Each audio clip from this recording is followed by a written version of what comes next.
نبی علیہ السلام او د صحابه کرامو روجه وه خو چې یو ځای ته ورسېدل نو په نبی علیه السلام باندې په خپله هم او په دې صحابه کرامو باندې هغه روژه ډېره ګرانه شوه ځکه یوه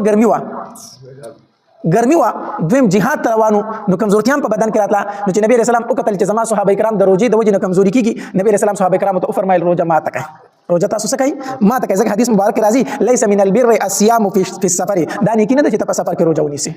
دا نیکي نه ده چې ته په سفر کې څه ونیسې روژه ونیسې نو نبی علیه السلام صحابه کرامو ته وفرمایل په خپله هم روژه ماته کړه صحابه کرامو ته هم وفرمایل تاسو روژه څه کوئ ماته کوئ ځکه جهاد له روان یې کمزوري کېږئ روژه یې نبی علیه السلام په صحابه کرامو څه کړله ماته کړله ها د امام ابو حنیفه رحمه الله مذهب دا دی چې کو سفر د مشقت وي تکلیف والا سفر وي نو پای کې ته روژه خوړلی شي بیا چې کله کوجه شي د هغې به سره وګرځئ قضا به راوګرځئ خو که چېرته سفر د ارام وي لکه نن سبا اییر کنډیشن والا بسونه دي جهازونه دي هېڅ تکلیف پکې نه نو که سفر د راحت وي بیا روژه نیول بهتر دي غوره دي وجه دا ده چې د روژې مبارکې چې کوم فضایل دي دا په نورو میاشتو کې بیا نشته ځکه چې د رمضان مبارک کوم فضایل دي دا په نورو میاشتو کې بیا نو اگر چې د دې روژې به ته وروسته قضا راوګرځئ خو په رمضان مبارک کې چې د روژې کوم ثواب هغه خو نشته دی که نه هغه رحمتونه هغه فضیلتونه خو بیا نشته دی نو نبي علیه الصلاة والسلام او صحابه کرامو روژه ماته کړله مقام مر الزهران ورته ویلی شي ځکه اوږد سفر دی د مدینې منورې نه چې مکې مکرمې ته ځي الله دې موږ ټول بار بار بوځي ډېر لوی سفر دی نو چې کله مقام مر الزهران ته راورسېدل که نه نو نبي علیه الصلاة والسلام وفرمایل صحابه کرامو ته وایي دلته تاسو پړاو واچوئ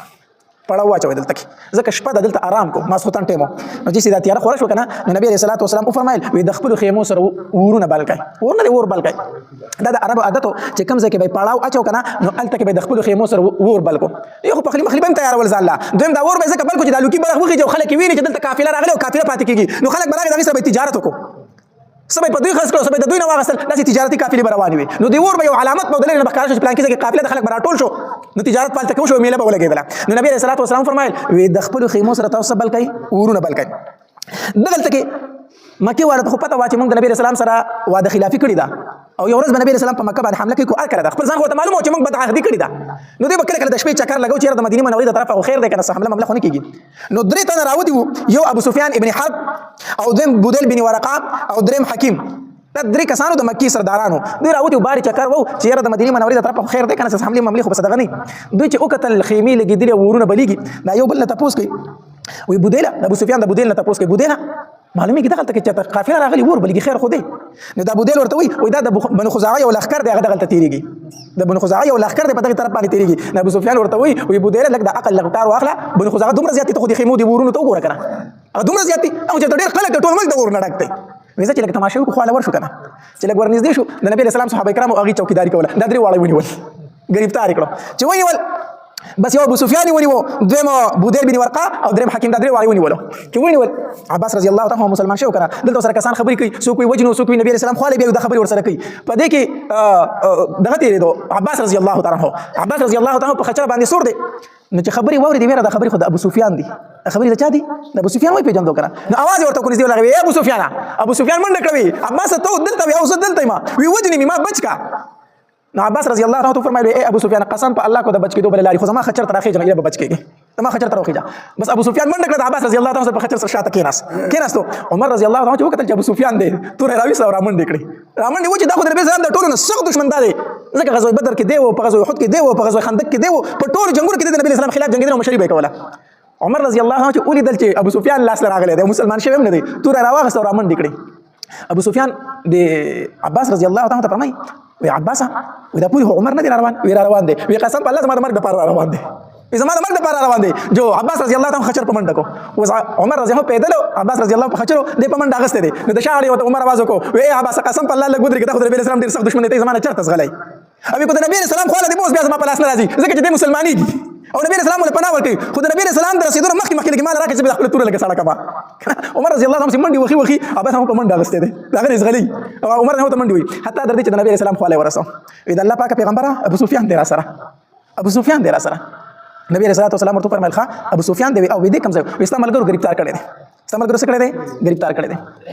نبی علیه الصلاة والسلام ابو سفیان ته وویل ابو سفیانه ایمان راوړه زه درته اوس هم وایم ایمان راوړه اگر چې زما ډېر سخت دښمن یې اگر چې زما ډېر صحابه کرام ستا د لاسه شهیدان شوي دي خو اوس درلم دعوت در کوم ایمان راوړه ایمان راوړه حدیث مبارک کې راځي نبی علیه الصلاة والسلام فرمایي وی د زرو کافرو قتل کول دا ماته خوښ نه دي بلکې ماته خوښ د یو تن مسلمانېدل دي زه دا نه خوښوم چې زر کافر دې قتل شي زه ډېره مینه د دې سره لرم چې یو کافر دې مسلمان شي د دې سره مینه لرم وی ابو سفیانه زه درته وایم چې مسلمان شه ابو سفیان نه مسلمانېدو انکار یې کوم هغه نور دوه ملګري چې کوم سره بودیل ابن ورقه او حکیم هغه خو ایمان راوړو هغه نبی رسول الله څنګه خامخ شو کلمه ویل مسلمانان شو خو د ایمان نه راوړو اوس عمر رضی الله عنه ته سیټ ولاړ تورې رسول دا وی الله پاک پیغمبر دین مسلمانۍ کو داسې مکه بیان راځي زما د توري په حواله کا زما د توري په حواله کا بار دا خبره کوي بار دا خبره کوي عباس رضی الله عنه په عمر رضی الله عنه په دې سر راوړو ګرځیدو ته عمر غلی شه کو استاد قبيله سره بیا بریدانه ویل چې وجنه وای ګوره دا ته کو کو استاد خاندان استاد قبيله سره بیا بریدانه چې وجنه وای خدای زمونږ د قبيله سره ځکه بار وای چې وجنه وای عمر رضی الله عنه داسې عباس رضی الله عنه ته عباس وی زما پلار خطاب نه دی خطاب وی قسم په الله چې ستا په ایمان زما خوشاله شم کنه کو دومره زه د خپل پلار په اسلام خوشاله شوی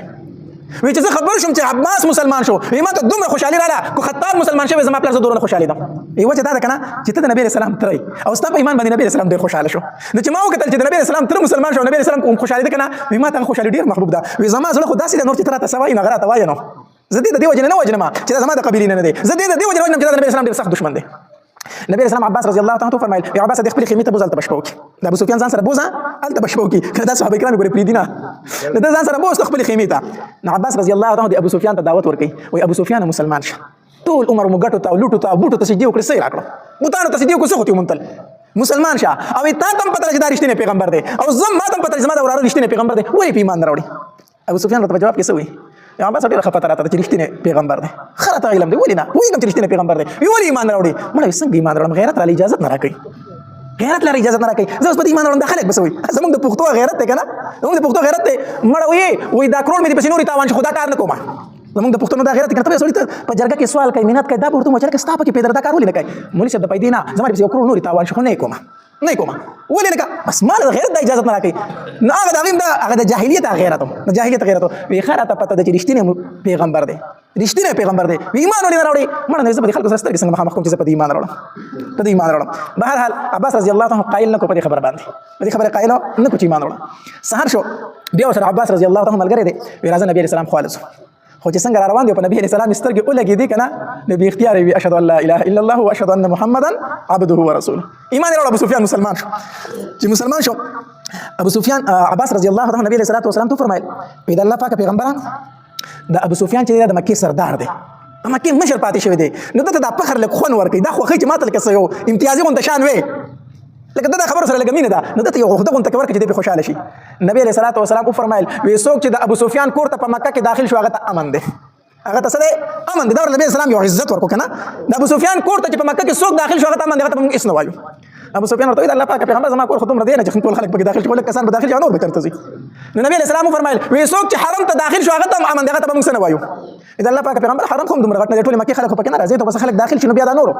نبی اسلام فرمایل وی چا چې پزان پس د خپل کور ور بن کو هغه ته امن دی هغه ته څه دی هغه ته هیڅ څوک نه وایي ایمان راوړي کو نه راوړي خو چې پزان پس د کور ور بن کو ته بس امن وي ابو سفیان یو خبره لګ ټیک شو خلک پزان پس دی ورونه بن کې کنه ایمان راوړي کو نه راوړي ورونه دی باشي امن ورته شي حاصل شي بهر حال نبی علیہ الصلوۃ والسلام د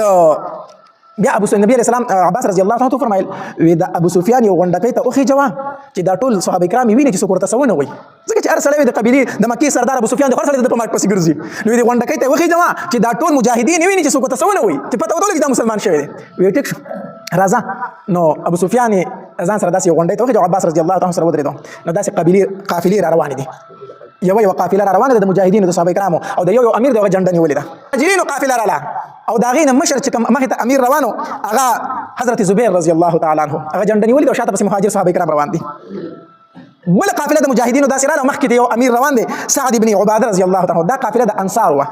انصار د مدینه منورې کوم صحابه کرام دي مجاهدینو قافله روانه وه مخې ته یو تن روان دی جنډه نیولې ده سعد بن عباده رضی الله تعالی عنه خو چې دا سعد بن عباده رضی الله تعالی عنه د ابو سفیان په خوا تېرېده که نه او ده ته یې داسې وکتل هغه ته خو پته وه چې دې سړي زموږ پیغمبر ته ډېر تکلیفونه ورکړي دي نو په ډېر جذبه کې راغی نو چغې ویله وی الیوم یوم الملحمه نن به د جنګ ورځ ده د جنګ موږ نن غوښې پرې کوو الیوم یوم الملحمه نن د جنګ ورځ ده ته به ګورې چې موږ نن څنګه جنګ کوو ابو سفیان ویرېدو وی دا څوک دي عباس رضی الله تعالی تپوس وکړو وی دا انصار دي که نه وی دا خو ډېر غوسه دي دا خو ډېر غوسه دي په دې کې کتل چې بله ډله را روانه ده په هغې کې هغه کسان روان دي چې ټولو اسلحې اچولي بس داسې را روان دي نو ابو سفیان داسې ویرېدو د عباس رضی الله عنه تپوس کوي عباس دا څوک را روان دي وی دا انصار او مهاجر شریک را روان دي نو دا خو ډېر لوی قافله نه ده دا خو ډېر خلک نه دی په دې کې نبي علیه السلام هم را روان دی په دې قافله کې نبی اسلام را روان دی نو چې نبی اسلام داسې تېرېده که نه نو د ابو سفیان ورته آواز وکړو وی ای محمد صلی الله علیه وسلم وی تا د خپلو صحابه کرامو ته حکم ورکړی دی چې خپل خاندانونه پرې قتل کړي د مکې خلک ټول قتل کړي نبی رسول فرمایل نه ما خدا حکم نه دی ورکړی چاته چې تاسو مکه خلک قتل کړي نو دا ما ته سعد بن عباده سوي وی هغه چې اليوم يوم الملحمه خو د جنگ ورځ ده نبی صلی الله علیه وسلم فرمایل د سعد بن عباده نه جنډه واخلې د سعد بن عباده نه جنډه واخلې خیر بل چاله مو ورکوي دا قیس چې کمزوی دی غلې ورکوي دا غزوی نه جنډه ورکوي خدای نه جنډه واخلې دا غزوی جنډه ورکړه بهر حال نبی صلی الله علیه وسلم مکی مکرمه ته روان دي